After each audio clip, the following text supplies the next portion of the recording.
How the British Empire became the biggest in the world. Welcome to our channel. Before starting, please like and subscribe for more stories. The British Empire, which would eventually cover nearly a quarter of the world's land and population, began its journey during the Age of Exploration. To understand how this empire rose to such heights, we must go back to the late 15th and early 16th centuries, a period defined by European nations racing to explore and conquer new lands. At the time, England was a relatively small and isolated kingdom, far from the dominant global force it would later become. However, this was the era that planted the seeds of what would grow into the largest empire the world has ever known. England's foray into exploration began under King Henry VII, who commissioned Italian navigator John Cabot to explore the New World.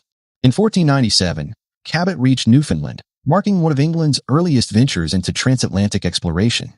Though this did not result in immediate colonization, it signaled England's entry into a global race dominated by the maritime powers of Spain and Portugal.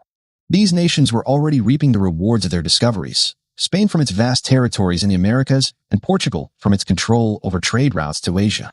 England, however, was determined not to be left behind. In the following decades, England's maritime ambitions grew.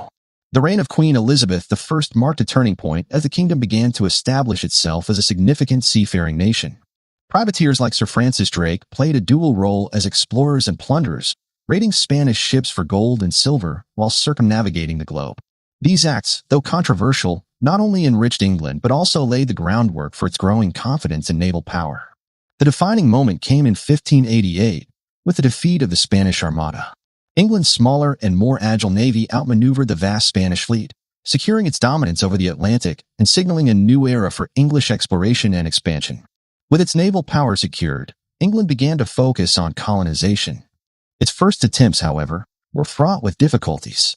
In 1585, Sir Walter Raleigh established the Roanoke colony on an island off the coast of present-day North Carolina. Known as the Lost Colony, Roanoke mysteriously disappeared, leaving behind little more than speculation as to the fate of its settlers. Despite this failure, England remained undeterred. The first successful English colony was established in 1607 at Jamestown, Virginia. This settlement faced immense challenges in its early years, including food shortages, disease, and conflicts with Native American tribes. However, the cultivation of tobacco transformed Jamestown into a viable and profitable colony, setting a precedent for future settlements. Tobacco became a highly sought-after commodity in Europe, providing the economic foundation for England's expansion in North America. Religious motivations also played a significant role in England's early colonization efforts. In 1620, a group of English Puritans, later known as the Pilgrims, fled religious persecution in England and established the Plymouth colony in present-day Massachusetts. The Pilgrims sought to create a society based on their religious ideals, and their success inspired further waves of migration to the New World. Over time, these religiously motivated settlers became an essential part of England's growing network of colonies.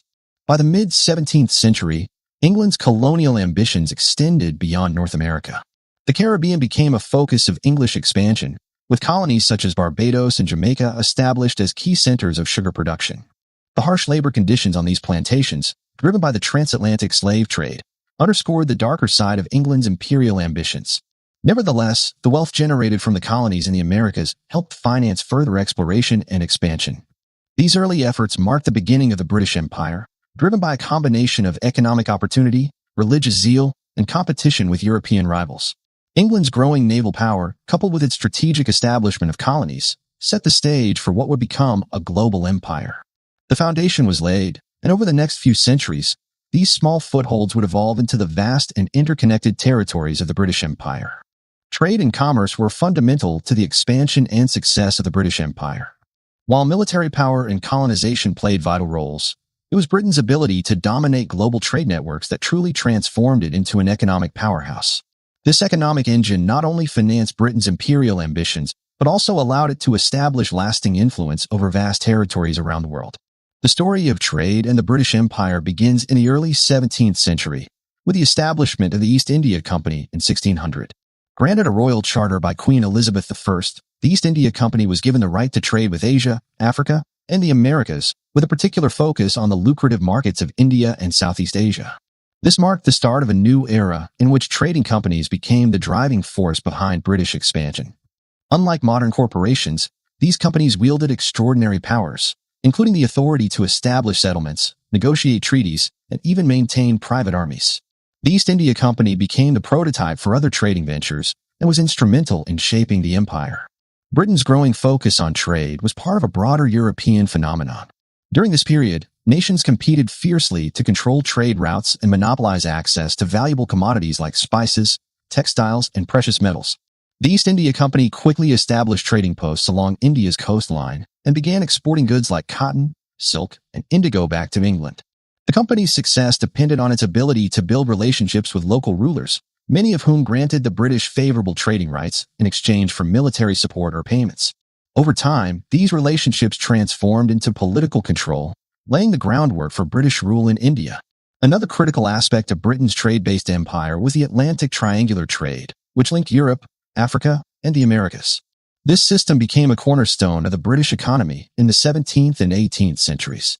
Manufactured goods such as textiles, guns, and metal tools were exported from Britain to Africa, where they were exchanged for enslaved people. These enslaved individuals were then transported across the Atlantic to the Americas in a harrowing journey known as the Middle Passage. Upon arrival, they were forced to work on plantations producing sugar, tobacco, and cotton, which were then shipped back to Britain and sold at enormous profit. The triangular trade had devastating human consequences, as millions of Africans were forcibly removed from their homelands and subjected to inhumane conditions. Yet, from an economic perspective, it was immensely profitable and provided Britain with the resources it needed to finance further imperial ventures. The wealth generated by this trade fueled Britain's industrial development, helped it become one of the richest nations in the world. In addition to the triangular trade, Britain's dominance in the Caribbean played a significant role in its economic power. Colonies like Barbados and Jamaica became central to the production of sugar, one of the most valuable commodities of the time. The sugar trade was highly lucrative, and British merchants grew wealthy by exporting sugar to Europe and importing it to meet the growing demand among Britain's own population. These profits were reinvested into the economy, funding infrastructure projects, the navy, and further colonial expansion. By the late 17th century, Britain had begun to establish itself as a global trading hub. The Royal African Company, established in 1660, was tasked with expanding Britain's involvement in the slave trade and securing new markets in Africa. At the same time, British merchants and privateers were active in the Americas, where they competed with Spanish, French, and Dutch traders for control of lucrative commodities. The Navigation Acts, a series of laws passed by Parliament, ensured that colonial goods were shipped only to England, allowing Britain to maintain a monopoly over trade with its colonies. The 18th century marked a period of extraordinary growth for British trade, driven by several key developments. First, the establishment of new colonies in North America, the Caribbean, and Africa expanded Britain's access to natural resources and labor. Second, the rise of the Industrial Revolution allowed Britain to mass-produce goods more efficiently than its rivals. British factories churned out textiles, tools, and other manufactured products that were sold across the empire, creating a self-reinforcing cycle of production and consumption. Colonies provided the raw materials, such as cotton from India and sugar from the Caribbean, needed to fuel these industries, while also serving as captive markets for British exports. One of the most significant drivers of Britain's economic dominance was its control of maritime trade routes.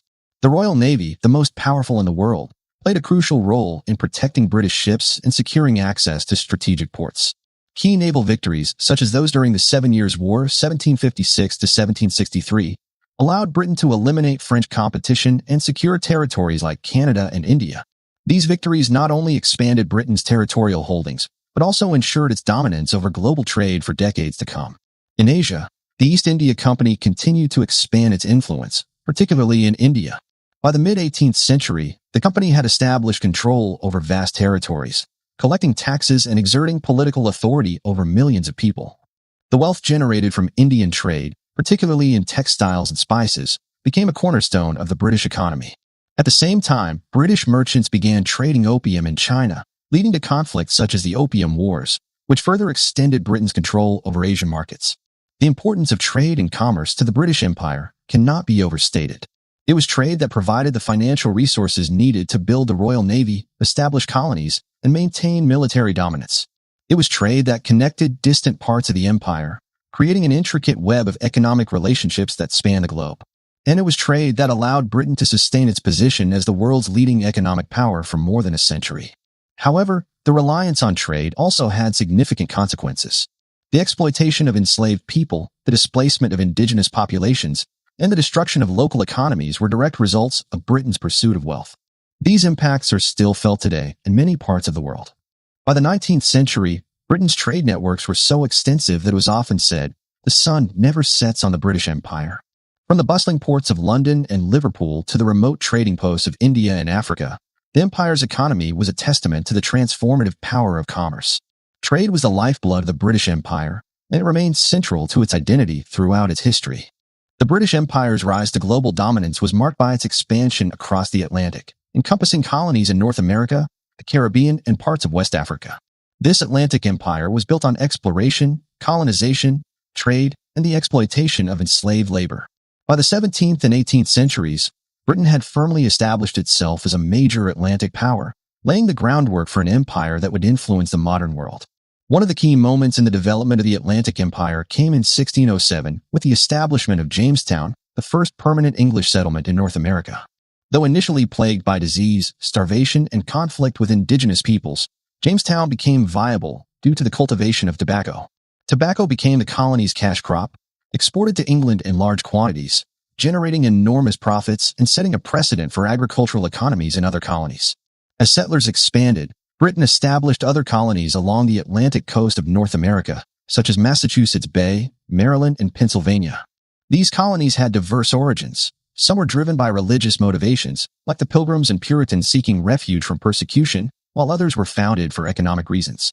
These early settlements became crucial nodes in Britain's colonial network, producing resources like timber, fur, and agricultural goods that fuel the empire's growing economy. By the mid-17th century, the British presence in the Americas extended beyond the mainland. The Caribbean became a central focus for imperial ambitions, with colonies such as Barbados, Jamaica, and Antigua emerging as major centers of sugar production. Sugar quickly became one of the most valuable commodities in the Atlantic economy, often referred to as white gold. However, its production relied heavily on the brutal exploitation of enslaved Africans, who were forced to work under inhumane conditions on plantations. The profitability of sugar helped Britain finance its global expansion, but it also entrenched the transatlantic slave trade as a cornerstone of the empire's economy. The triangular trade, which connected Europe, Africa, and the Americas, became a defining feature of the British Atlantic Empire.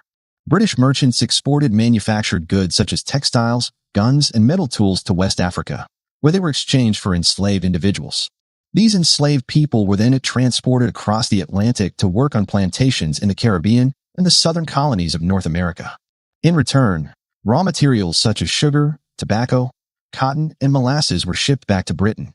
This system generated immense wealth for British merchants, shipbuilders, and plantation owners, reinforcing Britain's position as a global economic power. The triangular trade also had devastating consequences for millions of Africans who were forcibly uprooted from their homelands, subjected to grueling voyages across the Atlantic, and forced into lifelong servitude. The Middle Passage, the journey of enslaved Africans across the Atlantic, was marked by overcrowding, disease, and unimaginable suffering, with mortality rates often exceeding 15 to 20%. Despite the human cost, the profits from this trade became a major source of wealth for Britain, fueling its industrial growth and imperial ambitions. During this time, British colonies in North America and the Caribbean became increasingly interconnected.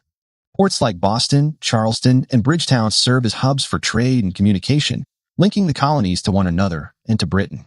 The development of shipping routes, customs systems, and colonial administrations created a cohesive economic network that spanned the Atlantic. This network allowed Britain to dominate Atlantic trade and ensured that its colonies remained economically dependent on the mother country.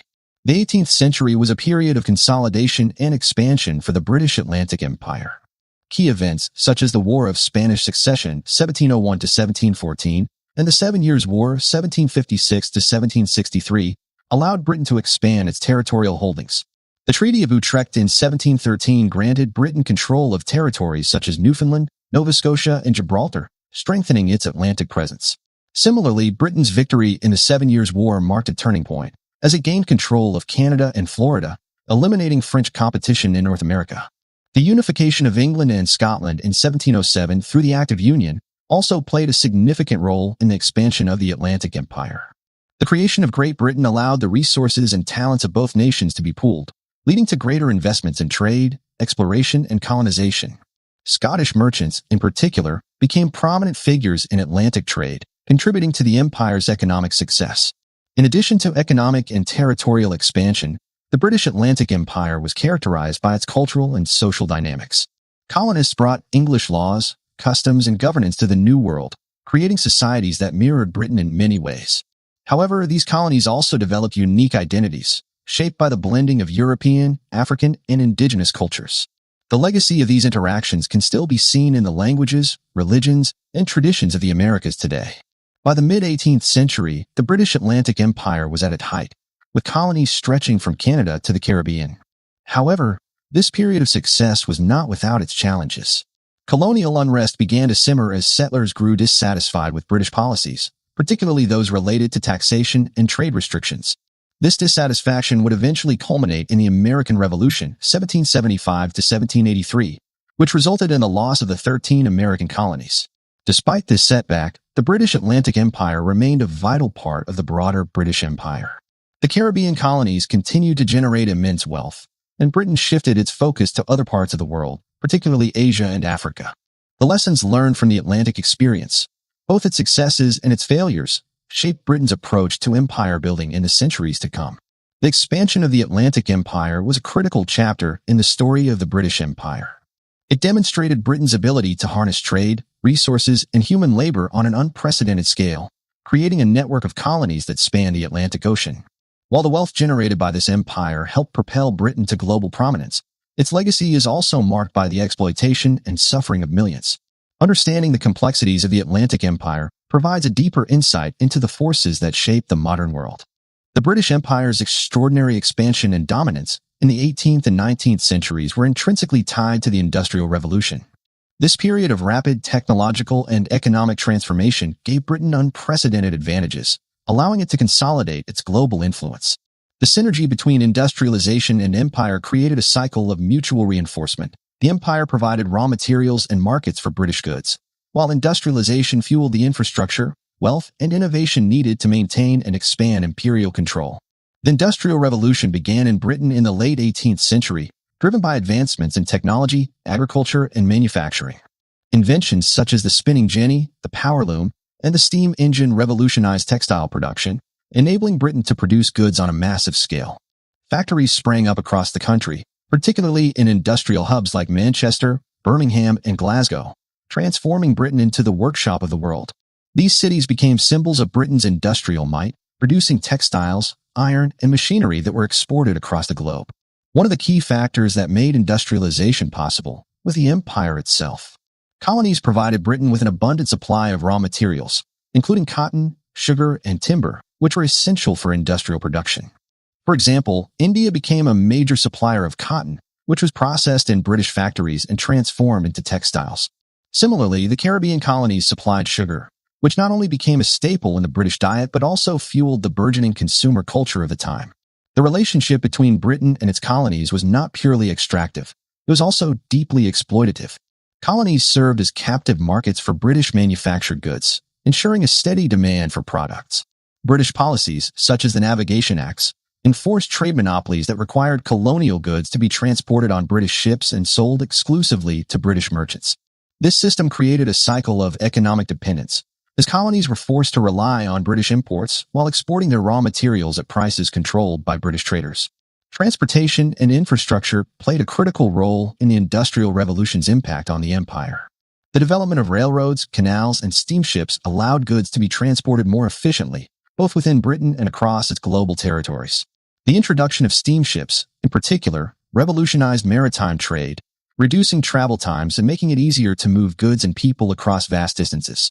British engineers built railroads in colonies like India, Canada, and Australia, creating networks that facilitated the extraction of resources and the integration of colonial economies into the imperial system. The rise of industrial capitalism also transformed the financial foundations of the British Empire. Banking institutions, stock exchanges, and insurance companies grew rapidly to support industrial and imperial ventures. London became the financial capital of the world, with institutions like the Bank of England and Lloyd's of London playing central roles in funding trade, infrastructure projects, and military campaigns. The wealth generated by industry and trade allowed Britain to maintain its powerful navy, fund wars, and invest in colonial expansion. The Industrial Revolution also brought significant social changes, both within Britain and across the empire. In Britain, the shift from an agrarian to an industrial economy led to urbanization, as millions of people moved from rural areas to cities in search of work. This urban growth created a new class of industrial workers, whose labor was the backbone of Britain's economic success. At the same time, a growing middle class emerged, benefiting from the increased availability of consumer goods and opportunities for investment in the empire. Across the empire, the impact of industrialization was profound but often uneven. In India, for example, British policies prioritized the extraction of resources over the development of local industries. Indian weavers, who had once been renowned for their textiles, were put out of business by the flood of cheap British factory-made goods. This deindustrialization of India had long-lasting economic and social consequences, leaving the region dependent on British imports and undermining its traditional industries. Britain's industrial dominance was further bolstered by its technological innovation and ability to adapt. The development of advanced machinery, such as steam-powered ships and railways, gave Britain a strategic advantage in both commerce and warfare. For instance, the construction of the Suez Canal in 1869 drastically shortened the journey between Britain and its Asian colonies, particularly India. The canal, which came under British control in 1875, became a vital artery of imperial trade, allowing goods and military forces to move quickly between Europe and Asia. The wealth generated by industrialization also enabled Britain to project its power globally. The Royal Navy, the world's most formidable maritime force, was crucial in protecting trade routes, enforcing British interests, and maintaining the empire's territorial integrity. Naval bases and coaling stations were established around the world, from Singapore to Gibraltar, ensuring that British ships could operate effectively across vast distances. This maritime dominance allowed Britain to control key choke points, such as the Straits of Malacca and the Cape of Good Hope, further solidifying its global influence. The benefits of industrialization, however, were not equally distributed. While Britain grew rich from its empire, the costs of industrialization were often borne by the colonies. The exploitation of labor, particularly enslaved and indentured workers, was a fundamental aspect of the imperial economy. In the Caribbean, for example, enslaved Africans were forced to work on sugar plantations under brutal conditions, generating immense wealth for British planters and merchants. Even after the abolition of slavery in 1833, systems of indentured labor, where workers from India and China were recruited to replace enslaved workers.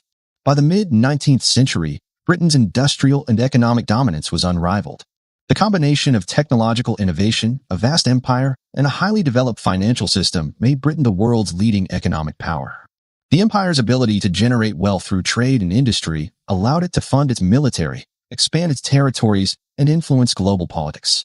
At the same time, the interconnectedness of industrialization and imperialism ensured that the British Empire remained at the center of global commerce for much of the 19th century. However, the reliance on industrialization also created vulnerabilities. By the late 19th century, other nations, such as Germany and the United States, began to industrialize and challenge Britain's economic supremacy. The British Empire's dominance in Asia, particularly in India, represented one of the most significant chapters in its history. The establishment of the British Raj, the period of direct British rule over the Indian subcontinent from 1858 to 1947, solidified Britain's control over one of the most populous and resource-rich regions in the world. This expansion into Asia was driven by trade, military conquest, and political maneuvering, transforming Britain into a global superpower while reshaping the societies and economies of the region. The origins of British control in India can be traced back to the early 17th century with the establishment of the East India Company in 1600. The company began as a trading enterprise, securing goods such as spices, textiles, and indigo for export to Europe. Initially, the British operated as one of many European powers in the region, competing with the Portuguese, Dutch, and French for influence. By forming alliances with local rulers and using its advanced naval power, the company gradually gained a foothold in key trading ports such as Bombay, Mumbai, Calcutta, Kolkata, and Madras, Chennai. One of the pivotal moments in British expansion in India came in 1757 at the Battle of Plassey, where the forces of the East India Company, led by Robert Clive, defeated the Nawab of Bengal and his French allies. This victory marked the beginning of British political control in India, as the company transitioned from a purely commercial enterprise to a governing entity. Over the following decades, the company expanded its influence, using a combination of diplomacy, military force, and economic leverage to dominate vast territories. By the early 19th century, the British presence in India had grown so extensive that the East India Company effectively ruled large portions of the subcontinent. However, this rule was marked by exploitation and social disruption. British policies, such as the permanent settlement of Bengal in 1793, restructured land ownership systems, often to the detriment of Indian peasants. Traditional industries, particularly the textile sector, were undermined by the influx of cheap British manufactured goods, leading to economic decline in many regions. The mid-19th century was a turning point for British rule in India. In 1857, widespread dissatisfaction with company rule erupted into the Indian Rebellion, also known as the Sepoy Mutiny. This uprising was sparked by grievances among Indian soldiers, sepoys, in the company's army, who resented discriminatory practices and the use of animal fat in rifle cartridges, which offended both Hindu and Muslim religious beliefs. The rebellion quickly spread, with local rulers and peasants joining the fight against British authority. Although the uprising was ultimately suppressed, it exposed the vulnerabilities of company rule and led to significant changes in the administration of India. In 1858, in the wake of the rebellion, the British government dissolved the East India Company and assumed direct control of India, establishing the British Raj.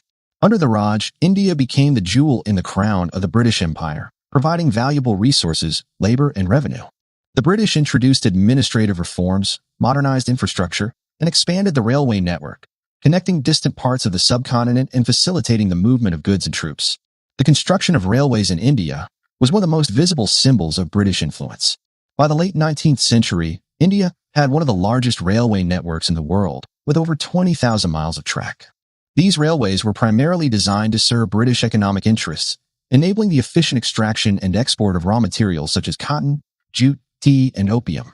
While the railways created new opportunities for trade and travel, they also reinforced patterns of economic dependency, as Indian industries were often sidelined in favor of British imports. British rule in India was also marked by cultural and social changes.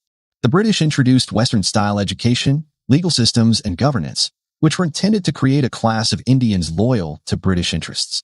English became the language of administration and education, creating a cultural divide between the elite and the broader population. At the same time, British missionaries sought to spread Christianity, often clashing with Indian religious traditions and fueling resentment among the population. The Suez Canal, completed in 1869, further enhanced Britain's control over its Asian territories. The canal provided a direct maritime route between Europe and India, reducing travel time and strengthening the economic and strategic ties between the two regions. Britain's purchase of a controlling stake in the canal in 1875 ensured that it could protect its vital link to India, which accounted for a significant portion of imperial revenue. While the British Raj brought modernization and infrastructure to India, it was also marked by economic exploitation and widespread poverty. Indian resources were heavily taxed to finance British wars and imperial projects, leaving much of the population impoverished. Famines became a recurring problem during British rule, with millions dying in events such as the Great Famine of 1876-78, which was exacerbated by British policies prioritizing exports over local needs. Beyond India, British expansion in Asia extended to other territories such as Burma, Myanmar, Malaya, Malaysia, and Singapore. These regions were strategically important for controlling trade routes and securing access to resources like tin, rubber, and spices. In the case of Burma, British forces gradually annexed the territory through a series of wars in the 19th century, integrating it into the Indian administration.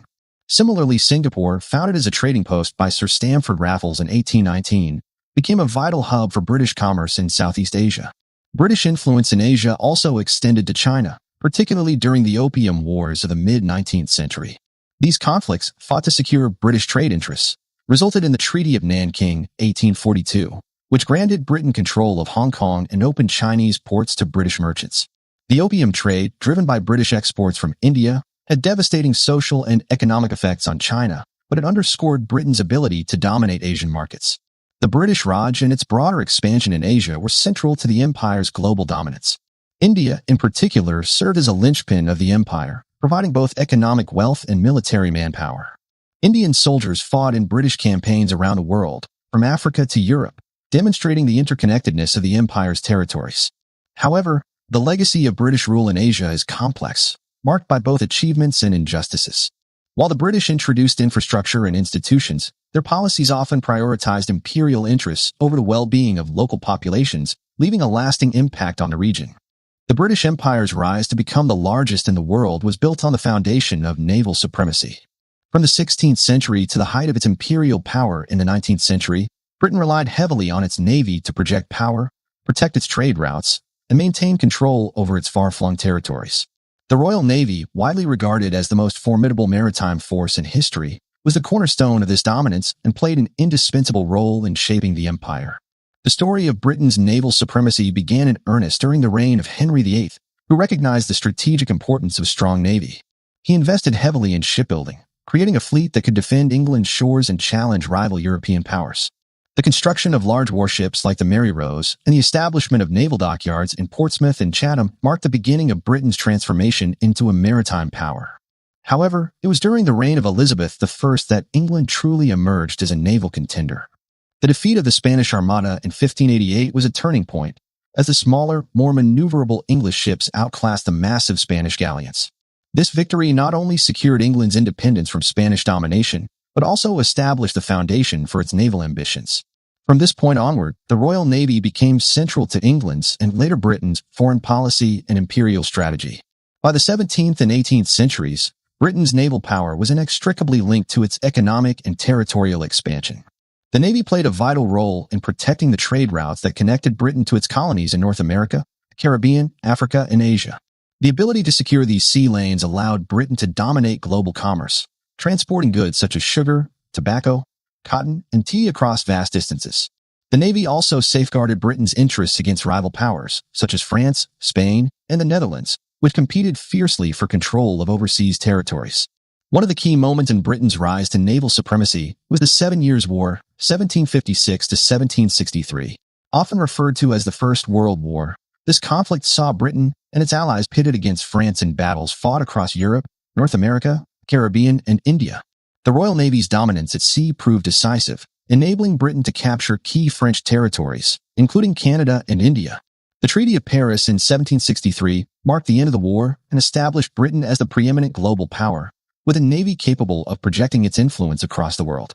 The Royal Navy's success was underpinned by several factors, including technological innovation, skilled leadership, and the strategic use of naval bases. British shipbuilders were at the forefront of maritime technology, designing faster, more durable vessels equipped with powerful cannons. The introduction of ships of the line, large, heavily armed warships capable of engaging in fleet battles, gave the Royal Navy a significant advantage over its rivals. Meanwhile, commanders like Admiral Horatio Nelson demonstrated exceptional tactical skill, leading Britain to victories such as the Battle of Trafalgar 1805, where Nelson's fleet decisively defeated the combined French and Spanish navies. The Napoleonic Wars 1803 to 1815 further cemented Britain's naval dominance. During this period, the Royal Navy established a blockade of French ports, cutting off Napoleon's access to trade and resources. This blockade, combined with Britain's control of key maritime choke points, such as the Straits of Gibraltar and the English Channel, ensured that Britain could maintain its economic and military superiority. The defeat of Napoleon at the Battle of Waterloo in 1815 marked the beginning of a century of British naval dominance, often referred to as the Pax Britannica. Throughout the 19th century, the Royal Navy played a central role in maintaining the empire's global reach. Britain's strategy of controlling key maritime routes and establishing naval bases around the world ensured that its ships could operate effectively across vast distances. Ports like Gibraltar, Malta, Aden, Singapore, and Hong Kong became critical hubs for refueling, repairs, and resupply. These bases not only supported the Navy, but also served as symbols of British power and facilitated the expansion of trade and communication networks. One of the most significant developments during this period was the shift from sail to steam power. The introduction of steamships in the early 19th century revolutionized naval warfare and commerce, allowing Britain to maintain its edge over rival powers.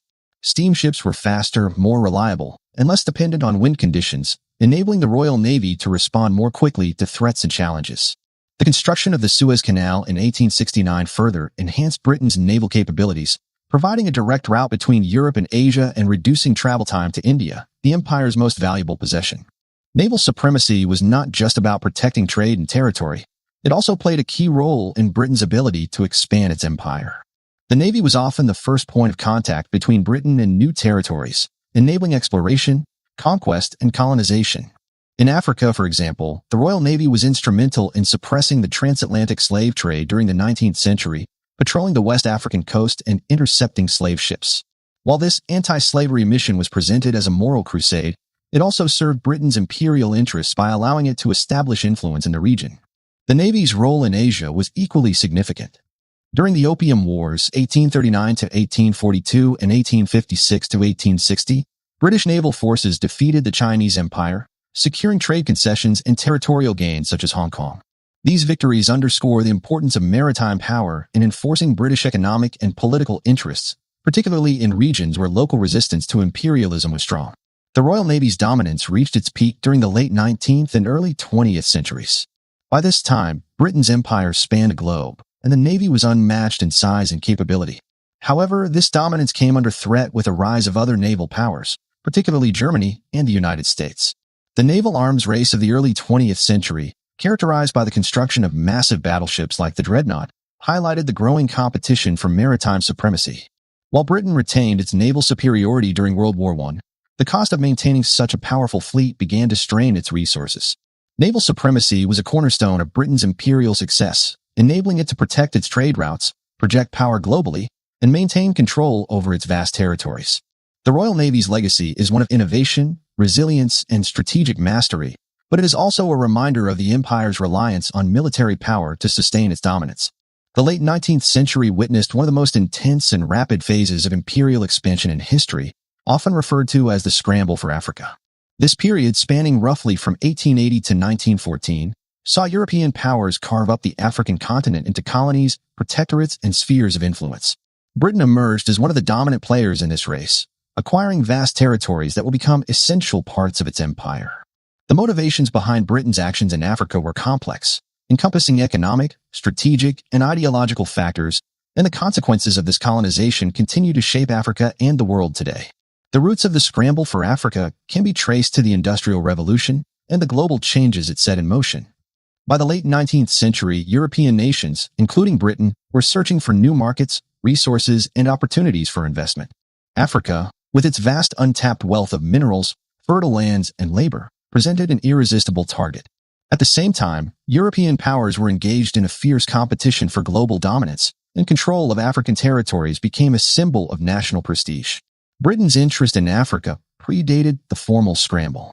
By the early 19th century, the British had already established a presence in South Africa, Sierra Leone, and along the West African coast. Sierra Leone, founded in the late 18th century as a settlement for freed slaves, became an early foothold in West Africa. Similarly, Cape Colony in South Africa, originally a Dutch settlement, was seized by Britain during the Napoleonic Wars and became a key strategic location for controlling the sea route to India. However, the scramble for Africa accelerated in the 1880s, fueled by the Berlin Conference, 1884 to 1885, where European powers formalized the rules for the colonization of Africa. Hosted by German Chancellor Otto von Bismarck, the conference aimed to prevent conflicts among European nations by dividing the continent into spheres of influence. Notably, no African leaders were invited to participate, highlighting the imperial disregard for African sovereignty. For Britain, the conference marked the beginning of a concerted effort to expand its holdings across the continent. One of Britain's primary motivations during the scramble was the desire to secure control of the Nile River and its surrounding regions. The Nile was seen as a vital waterway connecting Britain's interests in Egypt and Sudan with its prized colony of India. British control of Egypt had been established in 1882, following military intervention to protect European investments in the Suez Canal, a critical route for trade between Europe and Asia. From Egypt, Britain sought to expand southward into Sudan, leading to a series of military campaigns against local resistance, including the Mahdist War 1881 to 1899. By the end of the war, Sudan was incorporated into the British Empire as part of the Anglo-Egyptian condominium. Another major focus of British expansion in Africa was Southern Africa, a region rich in natural resources such as gold and diamonds.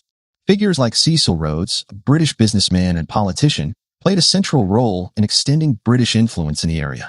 Rhodes, who founded the De Beers Diamond Company, envisioned a British-controlled territory stretching from Cape Town to Cairo, a vision often symbolized by the construction of a transcontinental railway. Under Rhodes's leadership, Britain established colonies such as Rhodesia, now Zimbabwe and Zambia, further solidifying its dominance in southern Africa. The discovery of gold in the Witwatersrand region of South Africa in the 1880s added another layer of urgency to Britain's ambitions. The economic potential of the region sparked tensions between the British and the Boers, descendants of Dutch settlers, culminating in the Second Boer War 1899 to 1902. Although the war was costly in both human and financial terms, Britain ultimately emerged victorious, gaining control of the Boer republics and consolidating its dominance over South Africa. In East Africa, Britain focused on establishing control over territories that would secure its trade routes and resources. The colony of Kenya, for example, became a key part of Britain's East African holdings. The construction of the Uganda Railway, linking the port of Mombasa to the interior, facilitated the movement of goods and people while also enabling British military forces to suppress local resistance. Similarly, Britain expanded its influence in Tanganyika, modern-day Tanzania, and Uganda, integrating these regions into its broader imperial network. The British Empire's expansion into West Africa was driven by both economic and strategic interests. Colonies such as Nigeria, Ghana, then the Gold Coast, and Sierra Leone became important centers for trade and resource extraction. Nigeria, in particular, was rich in palm oil, a commodity essential for the industrial production of soap and lubricants. British trading companies, such as the Royal Niger Company, played a pivotal role in establishing control over the region. These companies often acted as quasi-governmental entities, negotiating treaties with local rulers and enforcing British interests. While economic and strategic considerations were paramount, the scramble for Africa was also shaped by ideological factors. The late 19th century was the height of the Victorian era, a time when Britain prided itself on its cultural and technological achievements. Many Britons believed it was their duty to civilize the peoples of Africa, a concept often referred to as the civilizing mission. This paternalistic attitude was deeply intertwined with the spread of Christianity, as British missionaries established schools, churches, and hospitals across the continent. While these efforts were often well-intentioned, they also disrupted traditional African cultures and imposed European values on local populations. Despite the lofty rhetoric of the civilizing mission, British rule in Africa was marked by exploitation and violence. The establishment of colonial economies often involved the forced labor of African populations, who were compelled to work on plantations, in mines, or on infrastructure projects. Resistance to British rule was met with brutal repression, as seen in the suppression of uprisings such as the Ashanti Wars in Ghana and the Mau Mau Rebellion in Kenya. By the early 20th century, Britain controlled an extensive network of African territories, stretching from the Mediterranean to the southern tip of the continent. This empire in Africa was a testament to Britain's ability to project power across vast distances and integrate diverse regions into its imperial system. However, the legacy of the scramble for Africa remains deeply contested. While British rule brought infrastructure, education, and technological advancements to some regions, it also caused profound social and economic disruptions, the effects of which are still felt today. The British Empire was not just a political or economic entity. It was also a profound cultural force. As Britain expanded its reach across the globe, it exported its language, religion, and customs to its colonies, leaving an indelible mark on the societies it governed. While this cultural influence was often framed as part of a civilizing mission, it was deeply intertwined with the processes of colonization and imperial control.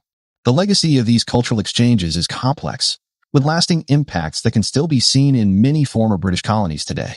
One of the most significant aspects of Britain's cultural influence was the spread of the English language.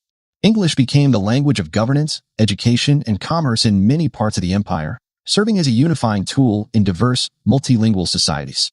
In India, for example, English was introduced as the medium of instruction in schools and universities during the 19th century, following reforms by figures like Lord Macaulay.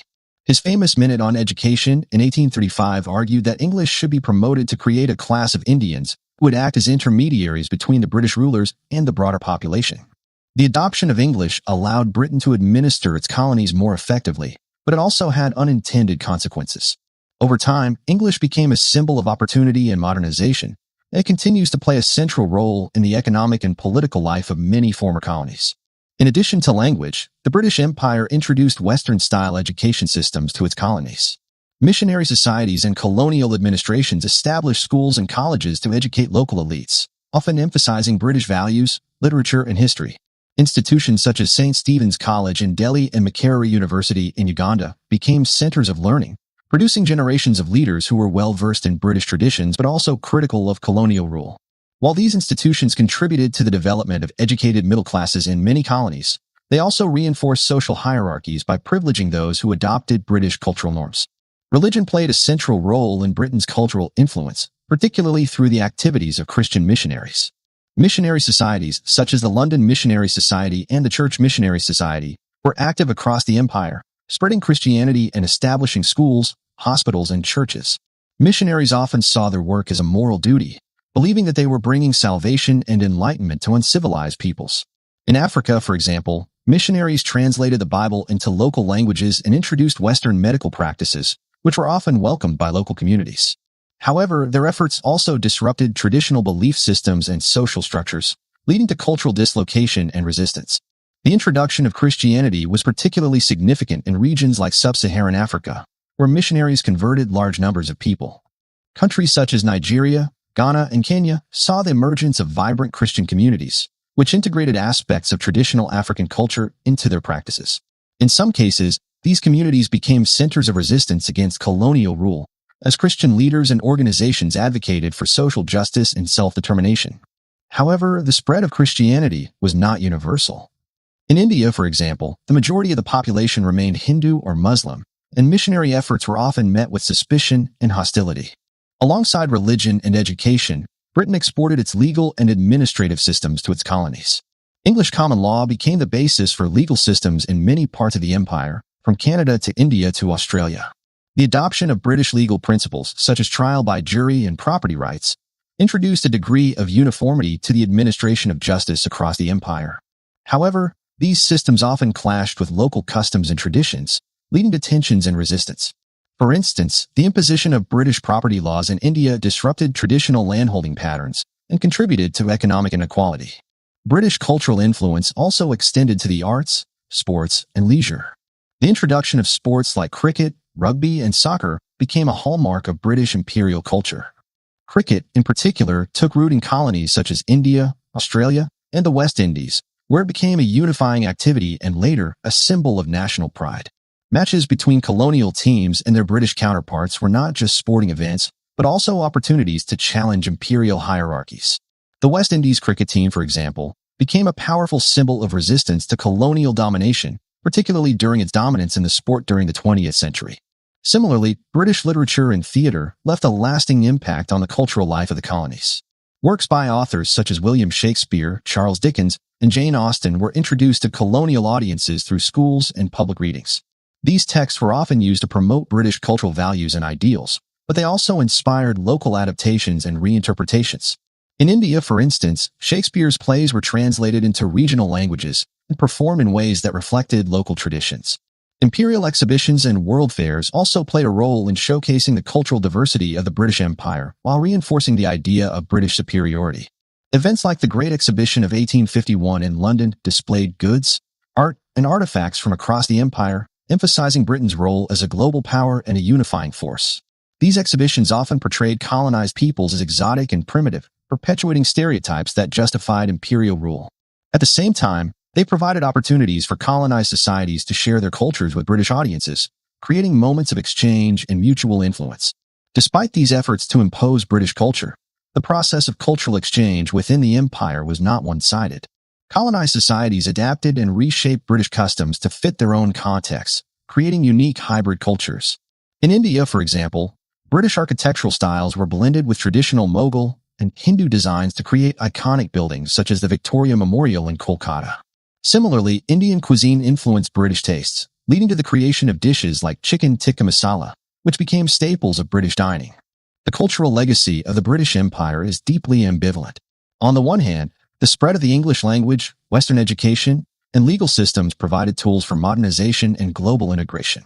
On the other hand, these efforts often came at the expense of local traditions and identities, leading to cultural dislocation and resentment. While the British Empire rose to unprecedented heights, becoming the largest empire in history, its dominance was constantly challenged by external rivals, internal unrest, and economic pressures. These challenges tested Britain's ability to maintain control over its vast territories and ultimately contributed to the empire's decline. From wars with competing powers to uprisings in the colonies, the British Empire faced significant obstacles throughout its history. One of the earliest and most significant challenges came during the American Revolution, 1775 to 1783. The 13 American colonies, which had been integral to Britain's Atlantic Empire, rebelled against British rule due to grievances over taxation, representation, and restrictions on westward expansion. The war was a costly and humiliating defeat for Britain, resulting in the loss of a large and economically important part of its empire. The independence of the United States marked the first major blow to Britain's imperial ambitions and demonstrated that colonial subjects could successfully challenge British authority. Despite this setback, Britain shifted its focus to other regions, particularly Asia and Africa, expanding its empire to unprecedented levels. However, these new territories brought their own challenges. In India, for example, British rule faced periodic uprisings and resistance from local rulers and populations. The most notable of these was the Indian Rebellion of 1857, also known as the Sepoy Mutiny. Sparked by discontent among Indian soldiers in the British East India Company's army, the rebellion quickly spread across northern and central India. Although the British eventually suppressed the uprising, it exposed the weaknesses of company rule and led to the dissolution of the East India Company. The British government assumed direct control of India, marking the beginning of the British Raj. While the rebellion was contained, it left a lasting legacy of distrust and resentment among the Indian population. Economic challenges also posed significant threats to the British Empire. The Industrial Revolution, while a source of immense wealth and power, created economic dependencies between Britain and its colonies. Colonies were often forced to supply raw materials to British industries while importing British manufactured goods, leading to economic imbalances. Over time, this exploitation generated resentment among colonial populations, who began to demand greater economic independence. Moreover, maintaining a global empire required enormous financial resources. The costs of administering colonies, building infrastructure, and defending trade routes placed a heavy burden on the British economy. Wars, in particular, strained Britain's finances. The Napoleonic Wars 1803 to 1815, although ultimately a victory for Britain, left the country deeply in debt. Similarly, the Boer Wars 1880 to 1881, 1899 to 1902, in South Africa were costly conflicts that exposed the limits of British military power and drew criticism from both domestic and international audiences. By the late 19th and early 20th centuries, Britain faced growing competition from other industrialized nations, particularly Germany and the United States. These emerging powers challenged Britain's economic and military dominance, leading to intense rivalries. The naval arms race between Britain and Germany in the early 20th century highlighted the growing threat to Britain's maritime supremacy. While Britain retained its status as the world's leading naval power, the competition forced it to divert resources to maintaining its fleet, weakening its ability to invest in other areas of the empire. The two world wars of the 20th century were perhaps the most significant challenges to the British Empire. World War I, 1914 to 1918, placed unprecedented demands on Britain, requiring it to mobilize resources and manpower from across the empire. Colonies such as India, Canada, Australia, and New Zealand contributed troops and supplies to the war effort, demonstrating the empire's interconnectedness. However, the war also revealed the fragility of Britain's hold on its colonies. The economic strain of the war weakened Britain's ability to maintain control, while the sacrifices made by colonial populations fueled demands for greater autonomy and self-rule. World War II, 1939 to 1945, was an even greater challenge. Britain emerged from the war victorious but economically devastated, with its infrastructure damaged and its financial resources depleted. The war exposed the vulnerability of the empire, as key territories such as Singapore fell to enemy forces. Britain's reliance on support from the United States and the Soviet Union during the war also signaled a shift in global power dynamics. By the end of the war, it was clear that Britain could no longer maintain its empire in the face of rising nationalist movements and the growing influence of the United States and the Soviet Union. Nationalist movements within the colonies became a major force challenging British rule in the 20th century. In India, the Indian National Congress and leaders such as Mahatma Gandhi and Jawaharlal Nehru spearheaded the struggle for independence through campaigns of nonviolent resistance and civil disobedience. The Quit India movement of 1942 and the growing unrest during World War II made it increasingly difficult for Britain to justify its presence in India. In 1947, after years of negotiations and mounting pressure, Britain granted independence to India and Pakistan, marking the beginning of the decolonization process. Similar movements emerged in other parts of the empire. In Africa, nationalist leaders such as Kwame Nkrumah in Ghana and Jomo Kenyatta in Kenya mobilized their populations to demand independence. The Mau Mau Uprising, 1952 to 1960, in Kenya highlighted the lengths to which Britain was willing to go to maintain control, but it also underscored the growing untenability of colonial rule. By the 1960s, many African nations had achieved independence, and the British Empire began to unravel. Economic challenges continued to plague Britain during the post-war period. The loss of colonial markets and resources, combined with the cost of rebuilding after World War II, weakened Britain's economy. The rise of the United States and the Soviet Union as superpowers further diminished Britain's influence on the global stage. By the 1970s, Britain had transitioned from an empire to a member of the Commonwealth of Nations, a voluntary association of former colonies that maintained cultural and economic ties. The challenges to the British Empire were multifaceted, ranging from military defeats and economic crises to nationalist movements and geopolitical shifts.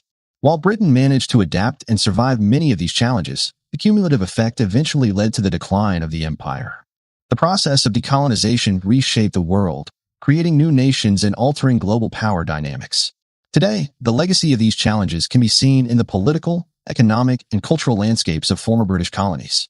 The British Empire, at its peak, spanned the globe, encompassing nearly a quarter of the world's landmass and population.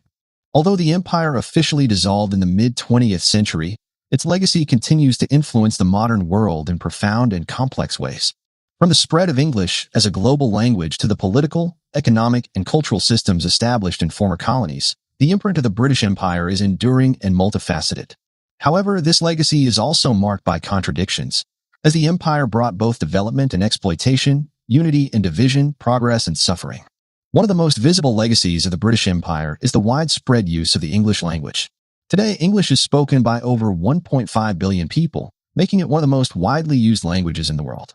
In many former British colonies, including India, Nigeria, and South Africa, English serves as an official or second language, facilitating communication across diverse linguistic groups. The dominance of English in international business, science, and technology can be traced back to the British Empire's global reach. However, this linguistic legacy is not without controversy, as it often came at the expense of indigenous languages and cultures. The empire also left a lasting impact on political systems. Many former colonies adopted parliamentary democracy, inspired by the British model of governance. Countries such as Canada, Australia, and India retain political structures, legal systems, and constitutions that reflect British influence. For instance, the common law system, introduced during colonial rule, remains the foundation of the legal frameworks in numerous countries, from Jamaica to Kenya to Singapore. While these institutions provided a degree of political continuity after independence, they were often accompanied by challenges, as newly independent nations grappled with the legacies of authoritarian colonial administrations. Economically, the British Empire played a central role in shaping the modern global economy. The establishment of global trade networks during the imperial period laid the groundwork for today's interconnected world. Ports, railroads, and infrastructure built during British rule facilitated the movement of goods and people, integrating colonies into the global market. However, these systems were often designed to serve imperial interests, prioritizing the extraction of raw materials over the development of local industries. This exploitation left many colonies economically dependent on Britain, hindered their ability to achieve self-sufficiency after independence. The economic disparities created during colonial rule persist in many regions, contributing to underdevelopment and inequality. Another enduring aspect of the empire's legacy is the creation of the Commonwealth of Nations, an organization comprising 56 member states, most of which are former British colonies. Established in the mid-20th century, the Commonwealth aims to promote economic cooperation, cultural exchange, and political dialogue among its members. While the organization no longer reflects the imperial hierarchy of the past, it serves as a symbol of shared history and values. Events such as the Commonwealth Games and initiatives like educational scholarships help maintain connections between member states, even as they pursue independent paths. Culturally, the British Empire facilitated the exchange of ideas, traditions, and practices on a global scale. This cultural diffusion was bidirectional, as colonized societies influenced Britain as much as Britain influenced them. Indian cuisine, for example, became an integral part of British culture, with dishes like chicken tikka masala gaining iconic status. Similarly, Caribbean music and African art have enriched British cultural life. At the same time, British literature, sports, and educational systems left a lasting mark on former colonies. Cricket, a sport introduced by the British, became a passion in countries like India, Australia, and the West Indies, where it is now a source of national pride. However, the cultural legacy of the British Empire is also marked by the displacement and suppression of indigenous traditions. The imposition of British values, religion, and customs often marginalized local cultures, languages, and belief systems. In regions such as Australia and Canada, colonial policies led to the forced assimilation of indigenous peoples, including the establishment of residential schools that sought to erase native identities. These actions have left deep scars, and efforts to reconcile with this history are ongoing in many former colonies. One of the most controversial aspects of the British Empire's legacy is its role in shaping modern geopolitics. The arbitrary borders drawn by British administrators during the colonial period often ignored existing ethnic, cultural, and historical divisions. This legacy is particularly evident in Africa, where colonial boundaries contributed to conflicts and tensions that persist to this day. Similarly, the partition of India in 1947, which divided the subcontinent into India and Pakistan, led to mass displacement, communal violence, and ongoing tensions between the two nations. The empire also played a significant role in the development of global institutions and norms. Britain's influence in the 19th and early 20th centuries helped shape the rules of international trade, diplomacy, and governance. For example, the concept of free trade, championed by Britain during its imperial heyday, remains a cornerstone of the global economy. However, critics argue that these systems were often designed to benefit Britain and other Western powers, perpetuating imbalances of power and wealth. In the realm of social justice, the legacy of the British Empire is deeply contested. While some argue that the empire brought infrastructure, education, and legal systems to its colonies, others highlight the exploitation, violence, and inequality that accompanied imperial rule. The transatlantic slave trade, in which Britain played a central role, remains one of the darkest chapters in its history. Although Britain abolished slavery in 1833 and later positioned itself as a leader in the anti-slavery movement, the economic benefits derived from centuries of enslaved labor cannot be overlooked. In recent years, there has been growing debate about how to address the legacy of the British Empire. Movements such as Rhodes Must Fall, which began in South Africa and spread to the United Kingdom, have called for a re-evaluation of imperial figures and symbols. Statues of colonial leaders, the naming of institutions, and the teaching of imperial history in schools have all come under scrutiny. These debates reflect broader questions about how nations should confront their colonial pasts and the extent to which they should celebrate or critique the empire's legacy. Despite its complexities, the legacy of the British Empire is undeniable.